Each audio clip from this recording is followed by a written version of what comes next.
అని వీళ్ళందరూ చెప్పడం కూడా జరుగుతుంది. అదేవిధంగా కొంతమంది ఇక్కడ ఎవరైతే డిస్ట్రిక్ట్స్ నుంచి వచ్చిన వాళ్ళు కూడా మాకు కానిస్టేబుల్ ఉద్యోగాలు వచ్చినప్పటికీ 2017లో మాకు ఉద్యోగాలు వచ్చిన చిన్న పిటి కేసు వల్ల కూడా మమ్మల్ని ఉద్యోగం మాకు ఇవ్వకుండా అయ్యింది. ఎన్నిసార్లు మేము బీఆర్ఎస్ మినిస్టర్స్కి కంప్లైంట్ చేసినా ఫిర్యాదు చేసినా కూడా ఎవరు కూడా పట్టించుకోలేరు. ఇప్పుడు కాంగ్రెస్ వచ్చింది, ఒకసారి వాళ్ళతో మాట్లాడించే ప్రయత్నం చేయండి. పెట్రిషా, చిన్న పిల్లలను కూడా ఎత్తుకుని వచ్చారు కొంతమంది మహిళలు.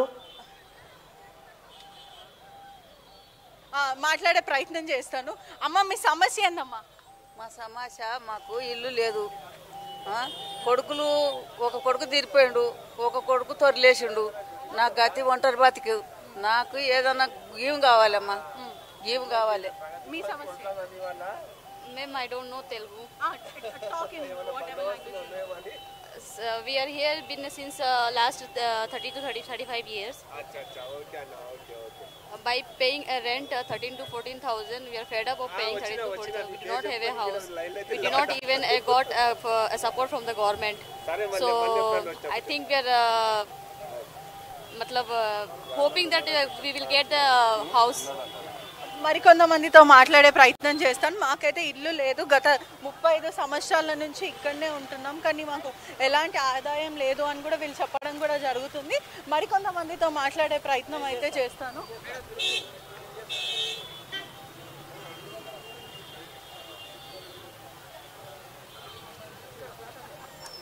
మీ సమస్య ఏంది తాత? ఏం లేదు, 30 నెలల నుంచి పింఛన్ రిజెక్ట్ చేస్తారు వాళ్ళు. పింఛన్ కావడం లేదు. అంతే కాబట్టి వచ్చాను లింగంపల్లి నుంచి. మండల ఆఫీస్లో 30 నెలల నుంచి రిజెక్ట్ చేశారు. ఏం లేదు, నాకు ఇల్లు లేదు, కారు లేదు, ఏం లేదు. ఎందుకు రిజెక్ట్ చేశారు? పుల్ల పెట్టి 4 లేడీస్ ఒక జెంట్స్ పేపర్ ఇచ్చిన పింఛన్ వస్తలేదు. పింఛన్ అసలు ఏదమ్మా చదువు నాకు చదువుకి రాదు. పింఛన్ వస్తలేదని కూడా ఈయన చెప్పడం కూడా జరుగుతుంది. 30 నెలల నుంచి నేను తిరుగుతున్నా. నా పింఛన్ ఎందుకు రిజెక్ట్ అయిందో నాకు తెలియదు. నాకు కారణం రాశారు, ఎంప్లాయీస్ రాశారు. ఎంప్లాయీస్ చనిపోయా. ఎంప్లాయీస్ ఫాదర్ ఎంప్లాయీస్ ఉండే 30 నెలల చనిపోయి. పింఛన్ చాట్ మీకు కూడా పెన్షన్ సంవత్సరం అవుతుంది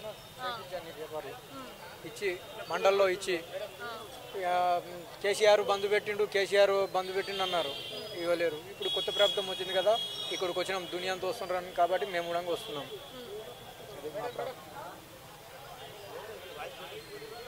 మొక్కలు చూసి పెంచి చూస్తారమ్మా, మొక్కలు చూస్తారు, పెంచి చూస్తారు. అలా ఉంది. 30 నెలల నుంచి ఇలా కొడుతున్నారు, లోపల పోతే ఇలా కొడుతున్నారు. ఎప్పుడు ఎదగాలి చెప్పండి మీరు. మేడం, మాది రాజేంద్ర నగర్ దగ్గర హనుమాన్ నగర్. 50 సంవత్సరాలుగా ఉంటున్నాం మేడం. అక్కడ 50 సంవత్సరాల నుంచి ఉంటున్నాం. మాకు ఊరికి పట్టలు లేవు. ఏ నాయకుడు వచ్చినా కానీ మా ఊరి దగ్గరికి వస్తలేడు, ఎవరు చూస్తలేరు. వచ్చినా కానీ వెనకకి వెళ్ళిపోతున్నాడు, ఎవరు చూస్తలేరు మేడం. మేమే సొంతంగా రోడ్లు వేసుకున్నాం. ఇప్పుడు మా ఊరు గురించి మాట్లాడదామని ఊరు వాళ్ళందరూ వచ్చినాం, రేవంత్ అన్నని కలవాలని. అందుకే వచ్చినాం మేడం. అందరూ వెనకాల ఉన్నారు. రాజేంద్ర నగర్ దగ్గర హనుమాన్ నగర్, సిటీ అవుట్స్కట్టే మేడం. కానీ ఎవరు పట్టించుకుంటలేరు, ఎవరు వస్తలేరు. మా ఊరికి పట్టాలు లేవు, నల్లలు లేవు, డ్రైనేజీ లేదు, రోడ్లు లేవు సరిగా, కరెంటు కలెక్షన్ లేదు, ఏం లేవు మేడం. అందుకే దాని గురించి మాట్లాడదామని వచ్చినాం. हम लोगों का घर नहीं है, मेरे बहुत बीमार है थी, मेरे शोहर अकेले कमाने वाले, मेरे बच्चों को पढ़ाया रुक गया कोरोना वजह से, घर नहीं है, बहुत गरीब है, किराया भर भर के बस हो जा रहा, बहुत तकलीफ में है, मैं बहुत बीमार है, लोपस से मैं बहुत सफ़र हो रही हूँ. हमको घर होना बस, हम रेवंत रेड्डी को हम जिता लिए, हमको इंसाफ होना बस, इंसाफ के लिए घर है.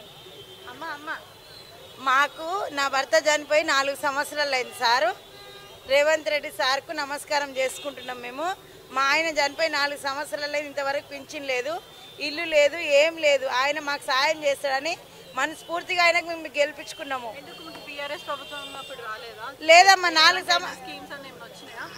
ఏం రాలేవమ్మా. నేను తిరిగినా వస్తాయి, కొత్తగా వచ్చినప్పుడు వస్తాయి అమ్మ, నీకు పింఛన్ వస్తుంది అన్నారు. కానీ నాకు ప్రభుత్వం ఉన్నప్పుడు మీకు ఎట్లాంటి స్కీములు కానీ పథకాలు ఏం రాలేదమ్మా. ఉన్న రేషన్ కార్డు కూడా కొట్టేసిరమ్మా. నా భర్తకు క్యాన్సర్ ఉండే, ఆయనకు హాస్పిటల్లో పెట్టుకొని తిరిగినా, ఉన్న రేషన్ కార్డు కూడా కొట్టేసేసిండ్రు. ఇక ఈమెకు ఉన్న అది కూడా కొట్టేసేసిండ్రు, పింఛన్ కొట్టేసిండ్రు. ఇద్దరు బాగా లేకుండా బాగా లేకుండా అమ్మ నాకు ఈసారి మేము గెలిపించుకున్నాము. ఇంతవరకు ఏదేది అన్నాడో చేస్తున్నాడు. ఇక మీదట చేస్తే మేమందరం మా సార్కు ఎప్పుడు మర్చిపో కృతజ్ఞత కలిగి ఉంటామమ్మ. केसीआर का गवर्नमेंट में है तो हमको कुछ भी नहीं आया, मेरे बच्चे का स्कॉलरशिप भी नहीं आया था, उसका पढ़ाई रुक गया। कोरोना में हम बहुत सफर हुए थे, कोई भी कुछ भी नहीं। हमको एक राशन कार्ड में इनका नाम भी हटा दिए।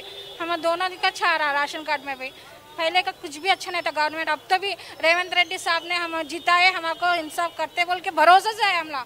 रेवंत रेड्डी हमें कुछ भी करना पसंद है हमला, ఎట్లయినా గెలిపిస్తాడని ఎట్లయినా మాకు చేస్తాడని నమ్ముతున్నామమ్మ. మనస్ఫూర్తిగా మేము ఆయనని గెలిపించుకున్నాం.